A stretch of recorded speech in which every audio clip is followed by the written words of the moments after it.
भारत चीन के बीच रिश्तों में आई कड़वाहट और दुनिया भर में फैली कोरोना वायरस की बीमारी के बीच भारत के रक्षा मंत्री राजनाथ सिंह 3 दिवसीय रूस यात्रा पर हैं। इस दौरान वो रूस के उच्च सैन्य अधिकारियों के साथ बातचीत करेंगे और दूसरे विश्व युद्ध में नाजी जर्मनी पर सोवियत विजय की 75वीं सालगिरह के उपलक्ष्य में आयोजित भव्य सैन्य परेड में शामिल भी होंगे। भारतीय रक्षा मंत्रालय के वरिष्ठ अधिकारियों के अनुसार रक्षा मंत्री का ये दौरा भारत रूस रक्षा साझेदारी से इतर दोनों देशों के बीच सामरिक साझेदारी को और मजबूत करने का एक अवसर भी है। भारत में रूस के साथ संबंधों को लेकर एक आम समझ ये है कि दोनों देशों के बीच ऐतिहासिक संबंध हैं और भारत का अगर किसी देश से झगड़ा हुआ तो रूस भारत की मदद के लिए सामने आएगा। मगर अंतर्राष्ट्रीय मामलों के जानकार और ऑब्जर्वर रिसर्च फाउंडेशन में स्ट्रेटेजिक स्टडी प्रोग्राम के हेड प्रोफेसर हर्ष पंत के अनुसार चीजें इतनी साफ और सपाट नहीं हैं। प्रोफेसर हर्ष के मुताबिक रूस में अच्छे तरीके से ये समझ है कि भारत एक लोकतांत्रिक देश है, जबकि चीन सर्वसत्तावादी या कहें कि एक किस्म की तानाशाही वाला देश है। इसलिए रूस भारत के साथ अपने संबंध ज्यादा प्रेमपूर्ण मानता है और यही बात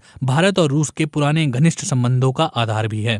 लेकिन बीते एक दशक में हालात काफी बदले हैं। देखा गया है कि चीन के साथ रूस के संबंध मजबूत होते जा रहे हैं। वो कहते हैं रूस के लिए भी परिस्थितियां कम चुनौतीपूर्ण नहीं हैं। आबादी पाकिस्तान से भी कम है और क्षेत्रफल बहुत ज्यादा जो यूरोप से एशिया तक फैला है। फिर अमेरिका तो दुनिया भर में बेस बना लेता है, लेकिन रूस के लिए चुनौती है कि इतना बड़ा क्षेत्रफल है जिसकी तकनीक की मदद से रक्षा करनी है और अपनी सीमाओं के चारों ओर दुश्मनी का माहौल वो बर्दाश्त नहीं कर सकता। रूस की पूर्वी सीमा जो चीन से मिलती है, वहाँ रूस तनाव बिल्कुल नहीं चाहता और चीन इस बात का फायदा उठाता है।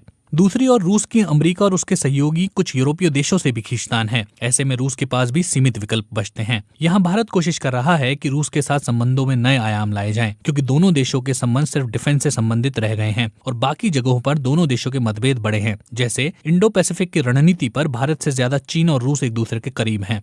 इसलिए भारत और रूस में बातचीत बहुत जरूरी है। भारत चाहेगा भी कि रूस चीन पर थोड़ा दबाव बनाए कि लद्दाख में चीन शांत रहे। मॉस्को में मौजूद भारतीय राजदूत ने भी रूस के सामने भारत की चिंताएं कुछ वक्त पहले रखी थी और रूस ने पूरा आश्वासन दिया था कि चीन के साथ भारत का विवाद यदि बढ़ता है तो उसे शांतिपूर्ण ढंग से हल करने की तमाम कोशिशें की जाएंगी। अब सवाल ये उठता है कि चीन और रूस के रिश्ते कैसे हैं। वरिष्ठ पत्रकार विनय शुक्ल के अनुसार रूस का मत रहा है कि बहुध्रुवीय विश्व बने, लेकिन चीन का इस मामले में रूस से पुराना वैचारिक मतभेद है और चीन कहीं न कहीं रूस को भारत के ज्यादा नजदीक समझता है। वहीं चीन और भारत के बीच टकराव होता है तो रूस की अंतर्राष्ट्रीय स्थिति पर भी असर होगा। ये बात रूस अच्छी तरह से समझता है। रूस की सत्ता में बैठे लोगों के दिमाग में ये बात है कि जिस दिन भारत को दिक्कत हुई उस दिन से चीन से सबसे ज्यादा परेशानी रूस को होगी, क्योंकि मध्य एशिया में जो वर्चस्व कभी सोवियत यूनियन का था वो स्थान धीरे धीरे अब चीन ने ले लिया है। प्रोफेसर हर्ष के अनुसार नौबत ये आ चुकी है कि आज जब रूस और चीन आपस में खड़े होते हैं तो रूस का कद छोटा नजर आता है। वो कहते हैं दोनों देशों के बीच अब काफी ट्रेड होता है, पर दोनों में आज संबंध ऐसे हैं कि रूस नंबर 2 यानी छोटे साझेदार